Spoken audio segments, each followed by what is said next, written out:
بسم اللہ الرحمن الرحیم۔ السلام علیکم۔ میرا نام آمنہ ہے۔ میں لاہور کے قریب قصبے میں رہتی ہوں۔ میری شکل و صورت ایسی ہے کہ کوئی بھی مرد ایک بار دیکھ لیتا تو پیچھا کرنے سے باز نہیں آتا تھا، لیکن میں نے کبھی کسی کو گھاس نہیں ڈالی تھی۔ نرسنگ کا امتحان پاس کر کے میں نے ایک قریبی ہسپتال میں ملازمت کر لی۔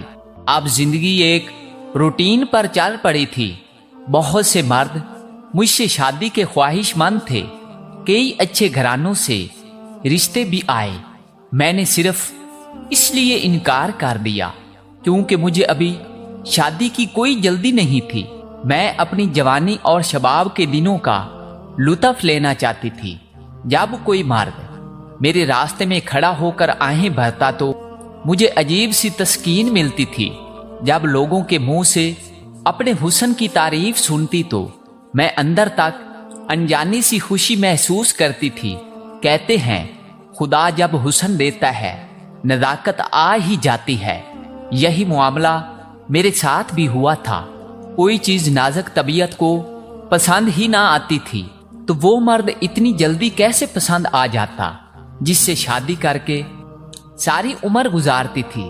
ویسے بھی مجھے ابھی شوہر کی ٹانگیں دبانے اور خدمت کرنے کا کوئی شوق نہیں تھا۔ ابھی تو میرا اپنا نخرے اٹھوانے کا وقت تھا، تو میں کیوں دوسروں کے نخرے اٹھاتی؟ اسی سوچ نے مجھے ابھی تک شادی کرنے سے روکا ہوا تھا۔ کئی بار آئینے کے سامنے کھڑی ہو کر خود کو دیکھتی تو شرم سی آ جاتی۔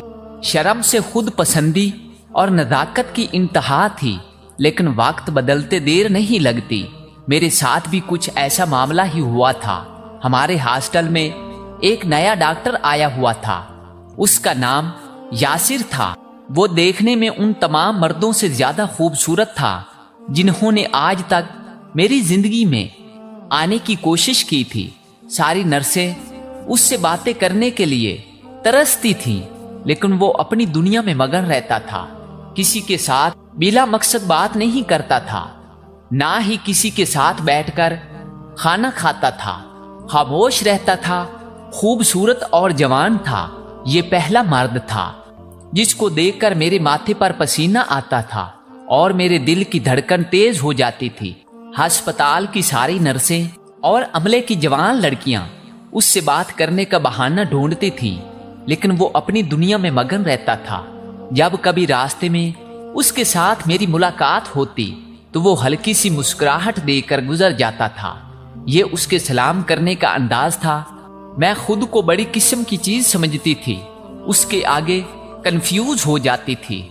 اگر کبھی اس سے گفتگو کا موقع ملتا تو میرے ہاتھوں کی ہتھیلیاں پسینے سے بھیگ جاتی تھی۔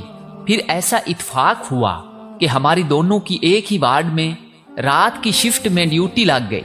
آدھی رات کو وارڈ کا چکر لگا کر ہم کولیگ ریسٹ ایریا میں بیٹھے ہوئے تھے کہ ڈاکٹر یاسر نے سب کو مخاطب کر کے کہا کہ مجھے چائے کی شدید طلب ہو رہی ہے۔ کوئی نیک انسان ہے جو مجھے اچھی سی چائے پلا دے؟ تو میں فوراً چائے بنانے کے لیے اٹھ کھڑی ہوئی۔ مجھے اچھی چائے پینے اور بنانے کا شوق تھا اور اپنے لیے بھی چائے خود ہی بناتی تھی۔ اس رات میں نے خوب دل لگا کر چائے بنائی اور پہلا گھونٹ پیتے ہی ڈاکٹر یاسر نے چائے کی تعریف میں زمین آسمان ایک کر دیا۔ اس دن سے معلوم ہوا کہ اچھی چائے ڈاکٹر یاسر کی کمزوری ہے اور اس کی کمزوری میرے ہاتھ آ گئی تھی۔ اب روزانہ رات کو یاسر کے لیے چائے بنانے لگی تھی۔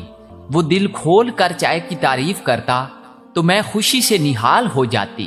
ایک دن اس نے یہاں تک بول دیا کہ آمنہ جتنی زبردست خود ہے ویسے ہی چائے بناتی ہے، تو سارے کولیگ لڑکیاں اندر تک جل گئیں۔ اس دن میں گھر جا کر سو نہیں پائی تھی۔ سارا دن یاسر کے خیالوں میں کھوئی رہی۔ پتہ نہیں کیا ہو گیا تھا، مجھے ہر طرف ڈاکٹر یاسر نظر آنے لگ گیا تھا۔ وہ بھی شاید مجھ میں دلچسپی لینے لگا تھا، اور کیسے نہ لیتا، ہسپتال میں سب سے زیادہ خوبصورت میں ہی تو تھی۔ پھر ایک دن اس نے اچانک مجھے پرپوز کر ڈالا۔ میں حیران رہ گئی تھی۔ مجھے لگا شاید یہ خواب، لیکن یہ خوشگوار حقیقت تھی۔ میں سارا دن ہوا میں اڑتی رہی تھی۔ لیکن ابھی میں نے اس کو جواب نہیں دیا تھا۔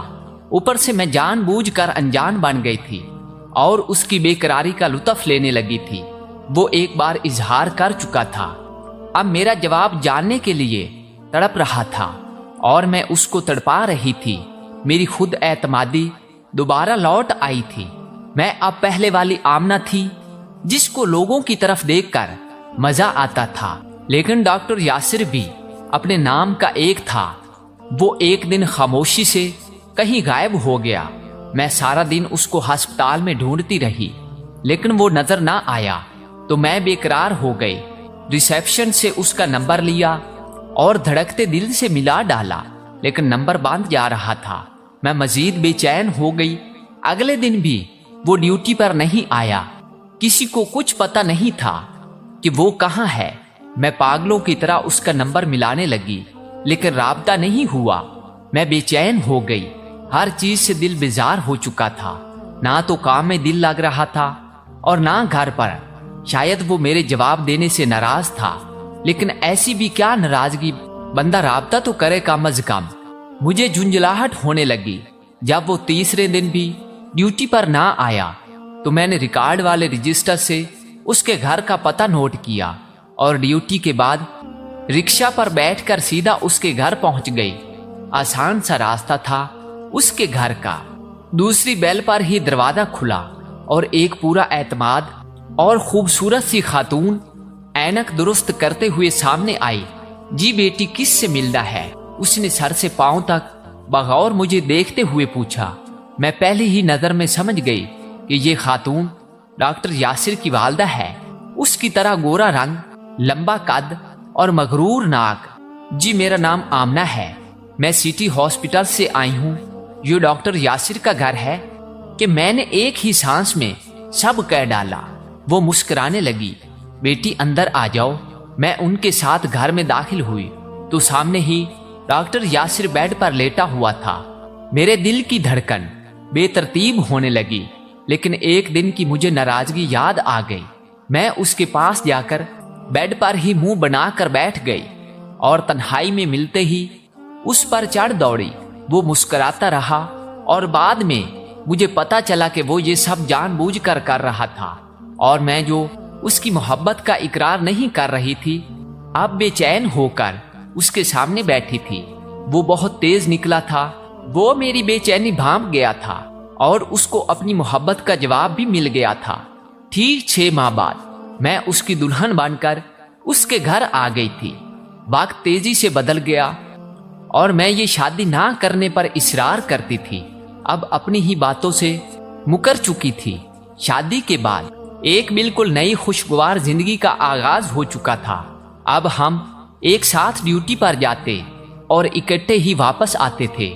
1 سال کیسے گزر گیا پتہ ہی نہیں چلا تھا۔ اب مجھے زندگی میں تیسرے فرد کی کمی کا احساس ہو رہا تھا، لیکن ابھی تک اس کا کچھ پتہ نہیں تھا۔ میں نے یاسر سے جب ذکر کیا تو مجھے کہنے لگا کہ پریشان مت ہوں، اتنی جلدی بھی کیا ہے، تم کو بچے کی ابھی زندگی کو تھوڑا انجوائے تو کر لو۔ میں تھوڑا مطمئن ہو گئی، لیکن کبھی کبھار یہ احساس شدت سے ہونے لگتا تھا۔ ایک دن ڈیوٹی کے دوران میرے بائیں طرف والے بریسٹ میں درد کی شدید لہر اٹھی۔ میں درد سے بے حال ہو گئی۔ ہاتھ لگانے سے اندر گلٹی سی محسوس ہوئی تو میں مزید پریشان ہو گئی۔ یاسر کو بتایا تو اس نے فوراً میرا چیک اپ کروایا تو ہوش اڑانے والا انکشاف سامنے آیا کہ مجھے بریسٹ کینسر ہو گیا ہے۔ میری آنکھوں کے آگے اندھیرا سا آ گیا۔ جیسے جیسے دعا کرتے مرد بڑھتا جا رہا تھا۔ ایک دن نہانے لگی تو سر کے سارے بال اتر کر نیچے گر پڑے۔ میرا حسن و شباب برباد ہو چکا تھا۔ ڈیوٹی سے لمبی چھٹی لی اور گھر بیٹھ گئی۔ دن بدن جسم کمزور ہونا شروع ہو گیا تھا۔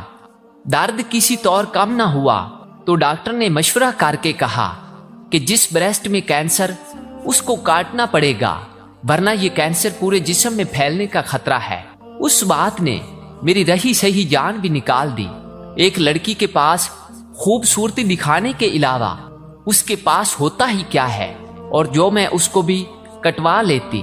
یاسر میری حالت دیکھ کر بہت پریشان تھا، اندر کڑتا رہتا تھا ایک رات اس نے مجھے پیار سے سمجھاتے ہوئے کہا، دیکھو آمنہ، ہم دونوں بھی ڈاکٹر ہیں اور ہم کو ڈاکٹروں کا مشورہ مان لینا چاہیے، اور تم اپنا ایک بریسٹ کٹوا دو۔ میں نہیں چاہتا کہ تم کو مکمل طور پر کھو دوں۔ میں اس کے بعد بھی تم سے اسی طرح پیار کرتا رہوں گا۔ میرا پیار صرف خوبصورت جسم کو محتاج نہیں ہے، لیکن میں کسی طور پر اپنے جسم کے سب سے خوبصورت حصے کی قربانی دینے کو تیار نہیں تھی۔ ساری زندگی میں احساس کمتری کا شکار رہ کر نہیں گزار سکتی تھی۔ ہمارے درمیان کافی زیادہ بحث ہوتی رہی۔ بہرحال میں جیت گئی اور یاسر نے وقتی طور پر پسپائی اختیار کر لی تھی۔ ہم نے دواؤں کے ذریعے علاج کروانے کا اصولی فیصلہ کر لیا تھا۔ پھر میرا علاج شروع ہو گیا۔ چونکہ میں اور میرا شوہر یاسر دونوں ہی ہسپتال میں ڈاکٹر تھے، اسی لیے میرے علاج پر خصوصی توجہ دی جانے لگی۔ ہر اچھی دوا آزمائی، لیکن یہ بیماری اتنی پیچیدہ اور تکلیف دہ تھی، اس کا اثر کم ہونے میں ہفتوں لگ سکتے تھے۔ میرا حسن ماند پڑ گیا تھا، گلابی رنگت سیاہی مائل ہوتی جا رہی تھی، اوپر سے سر کے سارے بال جھڑ چکے تھے۔ کوئی دیکھ کر مان ہی نہیں سکتا تھا یہ وہی آمنہ ہے جس کے پیچھے ایک زمانہ جان دیتا تھا۔ فقط 2 مہینوں میں میری شکل بدل چکی تھی، لیکن اس سارے عرصے میں میرا شوہر سائے کی طرح میرے ساتھ تھا۔ ہر مشکل وقت میں اس نے میری سپورٹ کی اور میرا خیال رکھا، اور مجھے میری بیماری اور بدصورتی کا احساس ہی نہیں ہونے دیا۔ اور یہی وہ طاقت تھی جس کی وجہ سے میں دوبارہ زندگی گزارنے کے قابل ہونے لگی تھی۔ میرے سینے کا زخم ماند پڑنے لگا تھا، درد بھی کم ہوتا جا رہا تھا، اور سر کے بال بھی دوبارہ سے اڑنے لگے تھے۔ ڈاکٹر نے خوشخبری سنائی تھی، تمہارے جسم سے مہلک بیماری کا اثر ختم ہو رہا ہے، تم جیت رہی ہو، کینسر ہار رہا ہے۔ اس دن ہماری خوشی دیدنی تھی۔ اب میں اس قابل ہو گئی تھی کہ اپنے چھوٹے موٹے کام خود سے کرنے کے قابل ہو گئی تھی۔ علاج بھی ساتھ ساتھ چل رہا تھا، اور میری خوبصورتی بھی کافی حد تک دوبارہ بحال ہو چکی تھی۔ یاسر مجھے تندرست ہوتا دیکھ کر پھر سے جی اٹھا تھا، اور آخر ایک دن میں بہت حد تک اس بیماری کے خطرے سے باہر نکل آئی اور اپنے شوہر کے ساتھ نارمل ازدواجی زندگی گزارنے کے قابل ہو گئی۔ لیکن کینسر کے جسم سے مکمل نکلنے تک میرے لیے ابھی کچھ مہینے دوا کا استعمال جاری رکھنا ضروری تھا۔ لیکن پھر زندگی میں دوبارہ موڑ آ گیا جو پہلے سے بھی بڑھ کر تھا۔ ایک دن مجھے وہ خوشخبری مل گئی جس کا انتظار میں شادی کے بعد سے کر رہی تھی۔ لیڈی ڈاکٹر نے معائنہ کر کے بتایا تھا کہ بچے کی ماں بننے والی ہو۔ یہ دوسری خوشی کی خبر تھی جو مجھے کچھ ہی دنوں کے اندر ملی تھی۔ پہلے بریسٹ کینسر کے خطرناک مرحلے کو شکست دینا، اور دوسرے نئے آنے والے بچے کے سارے خاندان میں خوشی کی لہر دوڑ گئی تھی۔